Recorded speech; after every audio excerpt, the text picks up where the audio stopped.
ఎప్పుడూ రొటీన్గా చేసుకునే కరివేపాకు కారపొడి కాకుండా హెల్దీగా చేసుకోవడానికి ఫ్లాక్స్ సీడ్స్ యాడ్ చేసి మరి కొంచెం హెల్దీగా రెడీ చేసిన కారపొడి.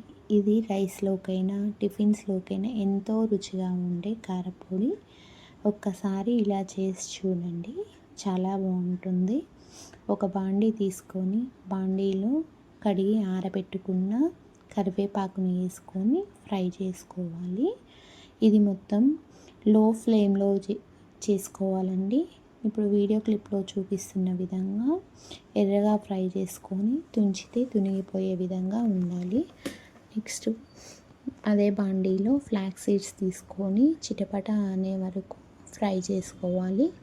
ఇది వేరే బౌల్లో తీసుకొని పక్కకు పెట్టుకోవాలి.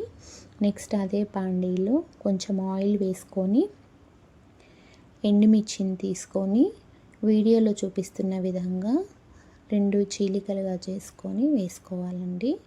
వేసుకొని ఎర్రగా ఫ్రై చేసుకోవాలి. ఫ్రై చేసుకున్న ఎండుమిర్చిని నెక్స్ట్ వేరే ప్లేట్లోకి తీసుకొని ఆరనివ్వాలి. అదే బాండీలో 1 స్పూన్ ఆయిల్ వేసుకొని ధనియాలు వేసుకొని లో ఫ్లేమ్లో రెడ్డిష్ కలర్లో వచ్చే వరకు ఫ్రై చేసుకోవాలి. ఇవి కూడా పక్కన పెట్టుకోవాలి.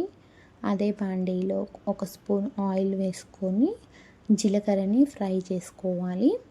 దీనిని కూడా లో ఫ్లేమ్లో ఎర్రగా ఫ్రై చేసుకోవాలి. మనకి వీడియో క్లిప్లో చూపిస్తున్న విధంగా రెడ్డిష్ కలర్లో వచ్చే వరకు ఫ్రై చేసుకోవాలండి. ఇవన్నీ ఫ్రై చేసుకొని చల్లారడానికి పక్కన పెట్టుకోవాలి. పక్కన పెట్టిన వాటిని మిక్సీ బౌల్లో వేసుకొని కొంచెం ఉప్పు వేసుకొని మిక్సీ పట్టుకోవాలి. మిక్సీ పట్టుకున్న దానిని కొంచెం చింతపండు వేసుకొని మిక్సీ చేసుకోవాలి. నెక్స్ట్ అదే బౌల్లో కరివేపాకు ఫ్లాక్స్ సీడ్స్ ఫ్రై చేసుకున్న పెట్టిన వాటిని అన్నీ కలిపి మిక్స్ చేసుకోవాలండి. మిక్స్ చేసుకున్న వాటిని వెల్లుల్లి రెమ్మలు వేసి ఒకసారి బరకగా పట్టాలి. వీడియో క్లిప్లో చూపిస్తున్న విధంగా పట్టుకోవాలి.